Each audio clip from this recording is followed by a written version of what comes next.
Hi there, my name is Dr. Tim Grivois. My pronouns are he, him, his, and I'm excited that you're here for this video session of working memory and ADHD. So oftentimes, some of the other symptoms of ADHD, things like impulsiveness or interrupting or having some struggles taking turns, can be the kinds of things that we notice about our kids with ADHD. But from an academic point of view and a learning and mastery point of view, working memory is one of the symptoms that we need to start paying attention to and getting our arms around as educators a little bit more to create truly inclusive classrooms for neurodiverse students, particularly for our students with ADHD. Because as we see, working memory tends to be an underlying core feature of ADHD for kids and adults with ADHD everywhere. Before we get started, I just want to talk about some invitations for our learning today. The first one is that everything that we do really is going to be an invitation, not an expectation. The next thing is just stay engaged. Use this video at your own pace, take advantage of the learning time that you've got, but stay engaged with this and just see what actually might be able to come alive in our classrooms. The next one is to make space and take space. Now, when we're together in live sessions, whether we're online or together in the same room, this means a little bit different, more about balancing voices here and making sure that we make space for different voices and take space for our own voice when our own voice has the opportunity to help us learn and grow. Here, it's really more about making space and taking space for ideas. Let's make space for some new learning, but let's also let our own lived experience take some space too, so that we're bringing 100% of our authentic selves into the learning. And then the last invitation, just to live this learning out loud. Find something that makes sense to you and give it a try in your own learning spaces, whether you work with adult learners or whether you work with kids in grades K-12. Any kind of learning environment is great for these working memory strategies, and I hope that you find something useful that you can live out loud in your own learning spaces. Now, just to share a little bit more about me personally and professionally, I wanted to introduce you to Miss Daenerys, or Danny for short. She's an absolute sweet, snuggly, wonderful pooch in every single way. I am so glad that she is the second dog in our family. Danny is also an escape artist, which is why we got this indestructible crate that is absolutely impossible to get out. In fact, if I were into that crate, it might be hard for me to get out of it, honestly. Now, she thinks of it as basically her bedroom, her safe space. She loves being in there, but most importantly, when we're not around, she can't get out and rip the couch apart. So it's been an adventure having a puppy in the house, but she's sweet and perfect in every way, even if she does rip up the couch, as far as I'm concerned. These are two out of my three kids. These are our twins. We are actually at Apple Annie's in Tucson, which is a pumpkin patch kind of thing. They absolutely love these kinds of trips. And even when I said, hey, this is like an hour and a half away from our house, one way, is this still something we want to do? Because we could just get pumpkins at Walmart, right? No. We want to go do the Apple Annie's thing. And so this is actually a picture of us on the hayride out to the pumpkin patch where we're using our big old muscles and grabbing these big old pumpkins and taking them home. And it was just a lot of fun. Not pictured is my oldest, because she absolutely does not want to drive an hour and a half to go to a pumpkin patch and really isn't interested in this. And so she stayed at home with her partner and just watch an anime. Now, this right here is actually one of my most recent professional learning sessions with teachers where we had an opportunity to live this learning out loud with working memory. This is one of the four working memory stations, and it's one of the four that we'll talk about today. And you should actually have had some of those sent to you already via email as part of those pre-workshop resources. And if you didn't get those pre-workshop resources, let me know and I'll make sure that those get sent to you. But this is not learning that I just talk about online. This stuff is coming alive in classrooms around the country, and I'm really excited to share some more of this with y'all. Now, in the live sessions, when we're together, I always ask us just to pause and just sort of notice what's on our mind and on our heart. Kind of attending to our brain, attending to our emotions a little bit can sometimes set the stage for learning in a really helpful way. And so again, this is an invitation, not an expectation. Now, we won't be able to type and plot this on the screen the same way since this is a video version, but if you'd like to, just go ahead and take a breath. Maybe notice what's on your mind. Notice what's on your heart. Something that's on my mind.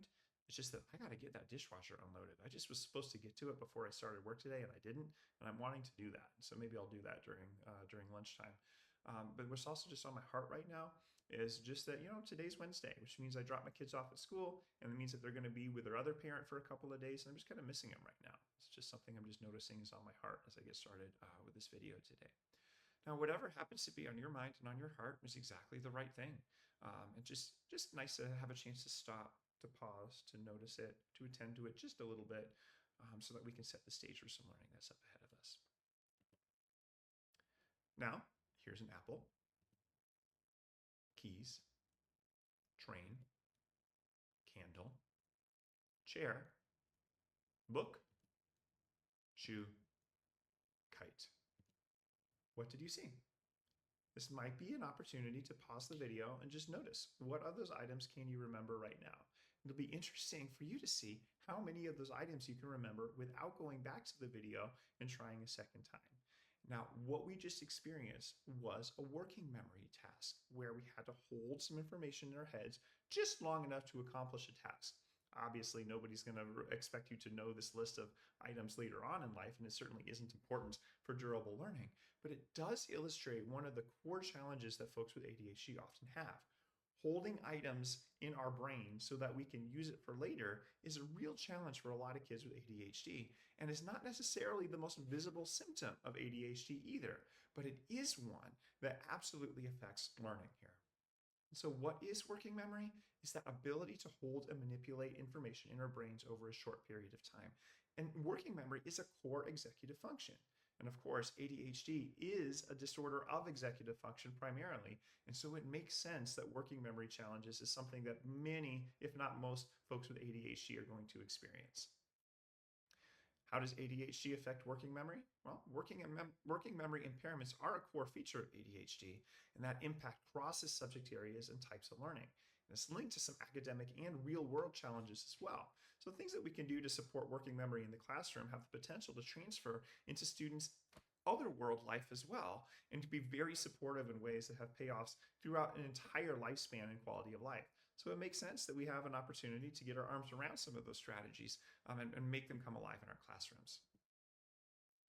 Here's some academic tasks that folks with working memory challenges, especially folks with ADHD with working memory challenges, might experience. It can be challenging to follow verbal directions.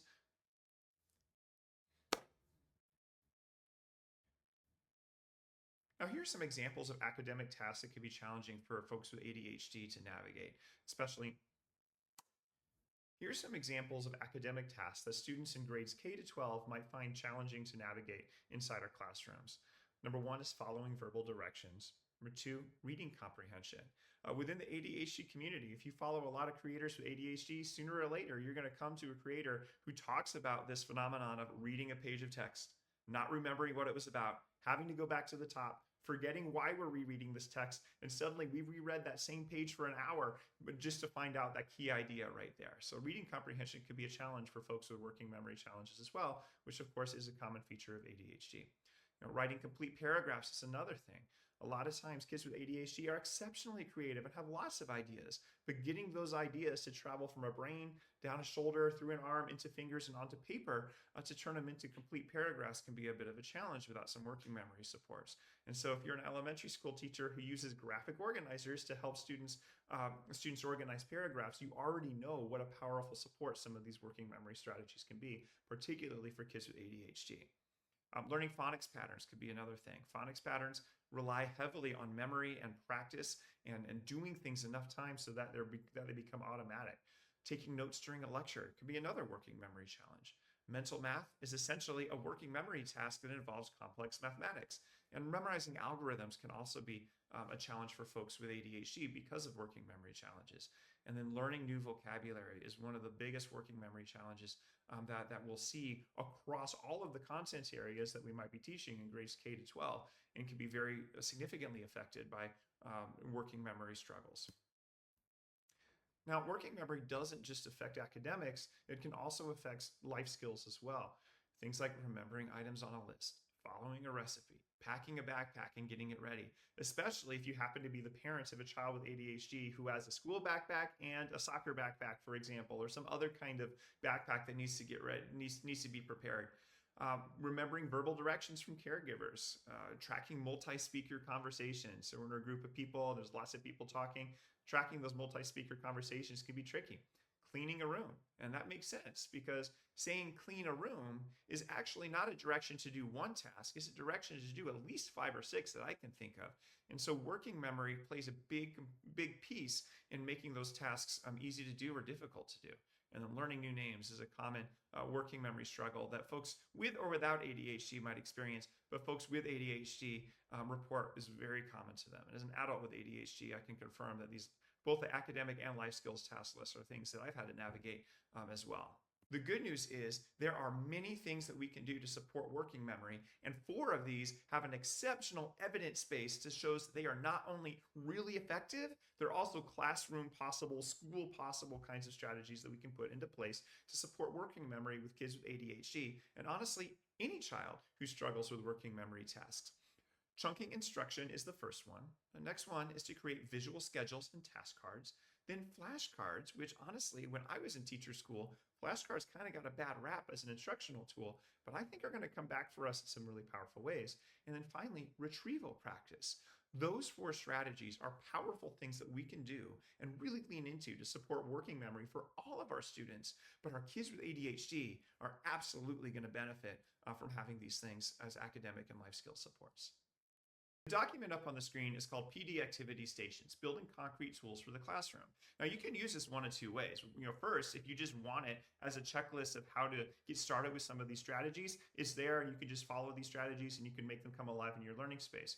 You could also use this as part of a longer series of PD where you give teachers some autonomy, voice, and choice in choosing which strategy to support working memory they want to get started with, and then having some concrete ways to get started with that. Essentially, this functions as a visual task card that we'll talk about in the next strategy below.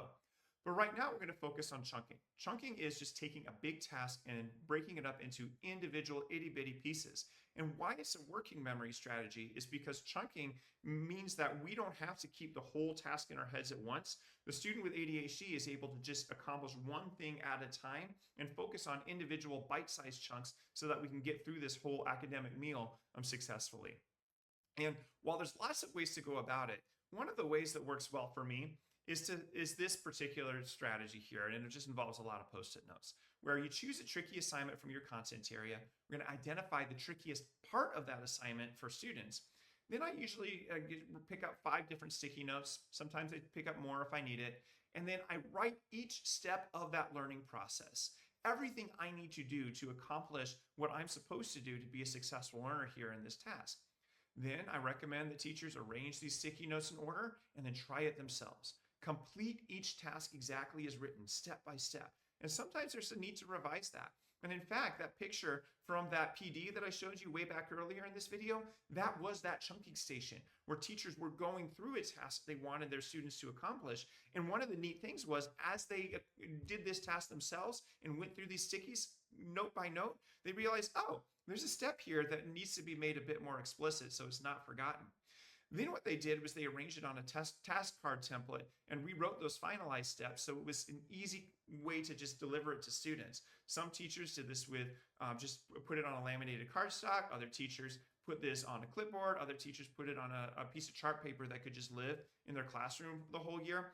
But the most important thing was that they gave it a try. And one of the great things that I noticed was that it was very, very easy to see chunking as a strategy come alive in a very powerful way. By breaking down big tasks into small component pieces, all kids with ADHD were going to be able to work on their academic learning in bite-sized chunks that match the bandwidth of their brains in ways that were inclusive, neurodiversity affirming, and absolutely beautiful to see for all students, but in particular for kids with ADHD.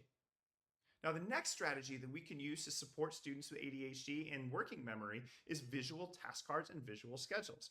Now, if you're a classroom teacher or a school leader in a staff meeting even, and you've ever felt like you are repeating the same direction 874 times, that's a good sign that making it visual is going to be very supportive for your kids that are having a working memory struggle right here. Now, the key to visual task cards is, tends to be a good combination of text and visuals right here. And they don't need to be particularly complicated. These are some of my favorites because they naturally chunk the day into different kinds of blocks, and you can make as many of these as you need. And then they keep the number of blocks pretty simple here. So for example, in morning work, what do I need to do? Unpack my backpack, turn in the homework, I need to get the morning work, I need to begin my work at my desk. Obviously, you tailor this to whatever makes sense for your classroom and for your learning space. But the idea here is that instead of repeating the same verbal direction over and over again, we're going to make those directions concrete and something that can live at that student's desk or live where they're able to see it. And one of the things I've noticed as a facilitator of adult learning, when I provide task cards like this, whether it's PBIS or ADHD or anxiety, or whether it's social and emotional learning, whatever it is that we're doing, The more concrete I can make a task card, the less explanations I really need to do, and the more that we can dive into actually applying the learning, which is, of course, what we want and for all learners, grades K to 99. So I definitely recommend giving visual task cards and visual schedules a try because it supports student independence, it reduces cognitive load, and it is an absolutely essential working memory strategy, especially for kids with ADHD. Now, does it have to live on a piece of 8.5 by 11 paper? No, absolutely not. It could live on a piece of chart paper. Even writing your schedule out on a whiteboard is a type of visual schedule that helps students anchor where they're at in the learning process. The key is whatever directions I was giving verbally, I want to make sure they are visual and that they are consistent and that they don't change. So that way I can have enough rehearsal times as a student to encode those things from working memory into short-term and then ultimately into long-term durable learning.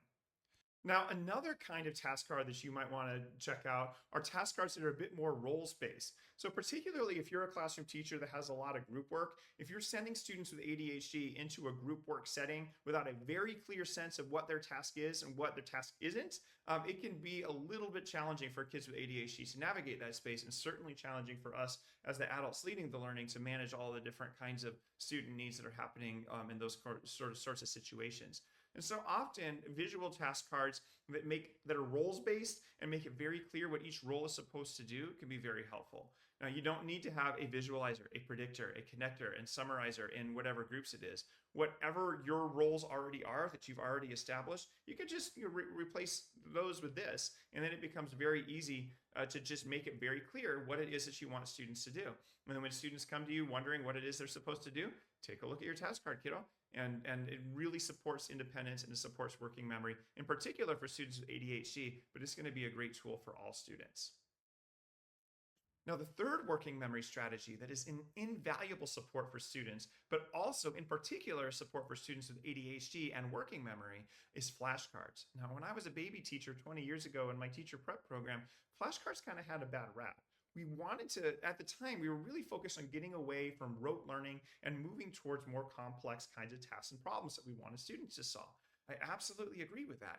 But one of the things that we've come to learn in those kind of decades since is that it's important to know stuff so that we can do something with all of that stuff. And a lot of times the ingredients towards those higher order thinking skills are going to be just having certain kinds of vocabulary, information, and knowledge stored inside our brains that we can recall quickly, accurately, without too much cognitive overload in the process. And flashcards are an invaluable tool for that.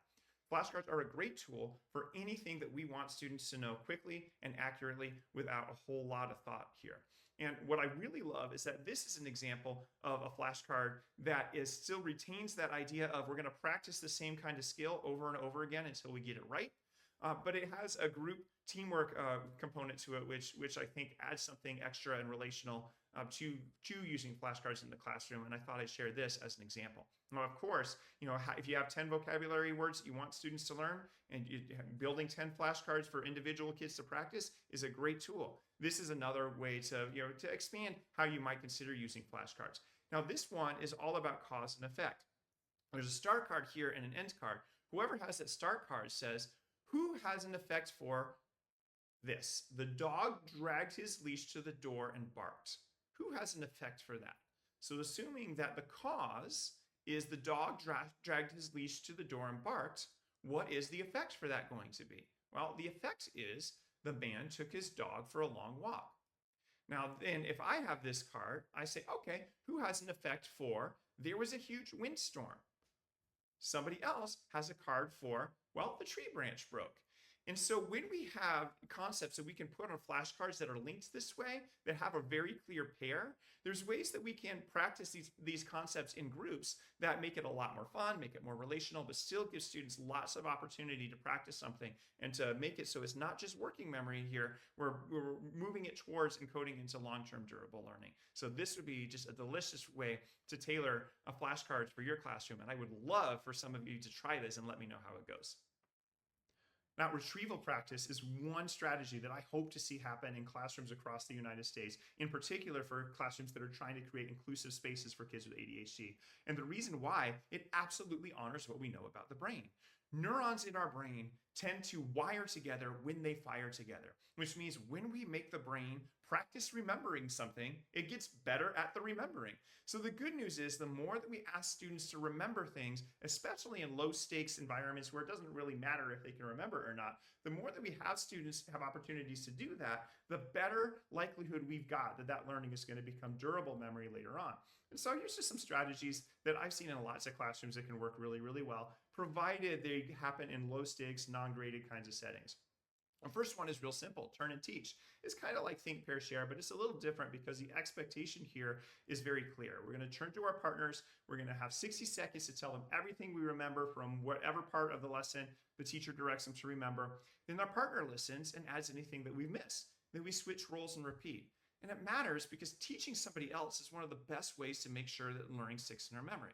Now, this next strategy is called quick fire questions. Now, here's what I don't mean by that. I don't mean that we make the classroom feel like it's some kind of high stakes assessment right here, because it really isn't. We want to make sure that we're doing this in a time and place where it doesn't really matter how much folks remember. We just want to make sure that they have a chance to. So for quick fire questions, the teacher asks 3 to 5 fast questions. They write answers in the whiteboard or sticky notes or however the teacher wants them to do it. Then we hold it up so that everyone can see, or really mostly it's just so the teacher can see. And then we're going to fix any mistakes right away. There's no grades to this, it's just practice. And it matters because answering quickly helps us see what we really know without necessarily looking at our notes. This next one is one that I really like too. It's called that category challenge. And here we can work in groups of 2 or 3. And the teacher gives us a category that has to do with the learning. Like, fractions equal to 1/2, or characters from our book. It could be themes from the short story. It was whatever category the teacher directs. And then the goal is to write down as many as we can in 2 minutes. And then we can kind of compare the list with another group. We can make it like a game of categories if we want to. But the goal for this is our brain gets stronger at remembering when we practice recalling lots of examples in a short time. And we're going to have a much better sense of whether these examples fit and whether or not they don't. And we're going to get some corrective feedback so we're not practicing the wrong thing in the meantime. So retrieval practice is a great working memory strategy. It's probably the one that we have the opportunity to expand the most in terms of our repertoire. And I can't wait to see how it comes alive as you live this learning out loud in your classrooms. The reality is kids with ADHD are living with a constellation of symptoms that can get in the way of being successful learners and the best community members that we want them to be in our classrooms. The other unfortunate reality is that one of the biggest symptoms of ADHD that most affects students' learning is working memory, but it's not the one that tends to be most obvious, all the time when we're getting to know our kids with ADHD. The good news is there's a lot that we can do that supports working memory. It's going to help all of our students be successful, but in particular, leaning into those strategies for our kids with ADHD is going to really, really help them learn and grow. And those strategies are chunking instruction, visual schedules and task cards, flashcards, and retrieval practice. I want to say thank you for being here. Thank you for engaging in this learning. I can't wait to see it come alive here. And to that end, what I would love to do to extend that last invitation of how we can live that learning out loud is maybe just think for a second of what are you excited to try? Thinking back to all of those strategies, all of those things that we use, is there something that you're ready to try in the next day or two? And I can't wait to see how setting that attention helps you live this learning out loud. Again, my name is Dr. Tim Grivois. I'm the Executive Director of TGS Educational Consulting. It is an honor to get to share this work with you, and I can't wait to show up for you any way that I can. You have a beautiful rest of your week, and I hope that you have as many opportunities to be as good and kind to yourself as you are for those that you serve.